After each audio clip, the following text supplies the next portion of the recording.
বর্ষা মৌসুমে হরহামেশাই নগর ডুবে যাওয়ার ঘটনা ঘটে চট্টগ্রামে, কিন্তু ভরা শীতেও যে একই দৃশ্য দেখা যেতে পারে তার সাক্ষী হয়ে রইল নগরীর প্রবর্তক মোড় এলাকা। ড্রেনের ময়লা আর কালচে পানিতে এই এলাকার পুরো রাস্তা একাকার।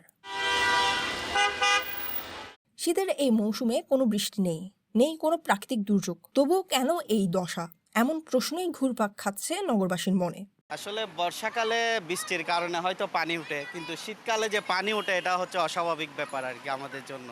নালার নালার কাজ চলতেছে মনে হয়, সেজন্য ৬-৭ দিন ধরে পানির অনেক অবস্থা খারাপ। মানুষের অনেক কষ্ট, আসা যাওয়ার মধ্যে দেখা যাচ্ছে মানুষের অনেক কষ্ট হচ্ছে। সরেজমিনে গিয়ে জানা গেছে প্রবর্তক মোড় এলাকায় খাল খননের কাজ চলায় জোয়ারের পানি নামতে পারছে না, আর সেই জোয়ারের পানিতেই বারবার ডুবে যাচ্ছে এই মোড়ের গুরুত্বপূর্ণ একটি অংশ, যার ফলে সবচেয়ে বেশি বিপাকে পড়ছেন অত্র এলাকায় অবস্থিত ল্যাভেট ও সিএসসিআর সহ বিভিন্ন হাসপাতালের রোগী ও তাদের স্বজনরা। একই সঙ্গে দুর্ভোগ পোহাতে হচ্ছে ওই এলাকায় বসবাসকারী সাধারণ মানুষকেও। আমরা চলাফেরা করতে পারতেছি না, পানির কারণে আমরা অনেক জনগণের দুর্ভোগ পোহাতে হচ্ছে। আমরা যার ফলে অর্ধেকের রাস্তা 5 মিনিটের রাস্তা আমার 15 মিনিট ধরে গাড়ি ভাড়া নিয়ে চলে যাচ্ছি। হাসপাতাল এলাকা হওয়ায় ইমার্জেন্সি অ্যাম্বুলেন্স চলাচলে সৃষ্টি হচ্ছে মারাত্মক বিঘ্ন। শুধুমাত্র জমে থাকা পানির কারণেই রোগীসহ সাধারণ মানুষকে ঘন্টার পর ঘন্টা যানজটে আটকে থাকতে হচ্ছে। রাস্তা পার হতে গিয়েও চরম ভোগান্তি পোহাতে হচ্ছে সাধারণ মানুষকে। আমাদের যেটা কিভাবে সমস্যাটা হচ্ছে এখানে, এটা একদম ফেমাস একটা এলাকা চট্টগ্রামের। তাই উচিত না এই পানিটা নিষ্কাশন করা? আমাদের জন্য কত কষ্ট হচ্ছে দেখেন। আমরা এখন যাবো, আর রিটার্ন ব্যাক করবো, এখন কোথায় দিয়ে যাব সেটা বলেন। তো এটা উচিত না, এটা তাড়াতাড়ি এটার কাজটা ধরা। এই যে দেখেন কি পরিমাণ পানি, এটার কোনো সমাধান আছে?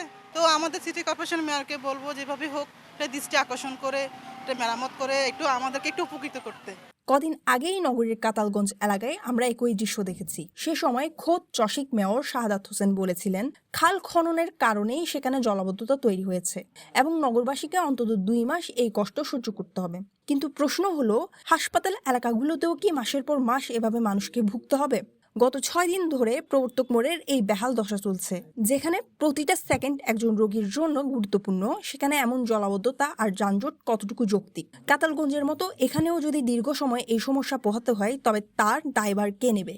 যেখানে মেডিকেল, এখানে যদি এরকম পানি থাকে তাহলে তো রোগীর স্বাভাবিক কষ্ট হবে, বারবার সমস্যা হবে, স্কুল ছাত্রীদের সমস্যা হবে, ডাক্তাররা ফেস করবে এই সমস্যা।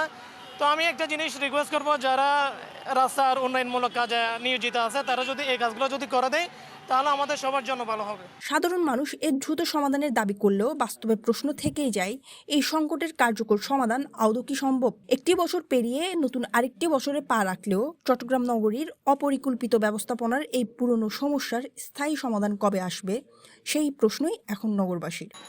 বর্ষাই নয়, শীতের ঠান্ডায়ও নয়, জলাবদ্ধতায় কাঁপছে নগরীর প্রবর্তক মোড় এলাকা, যার জন্য সবচেয়ে বেশি ভোগান্তিতে ভুগছে অত্র এলাকার সাধারণ মানুষ।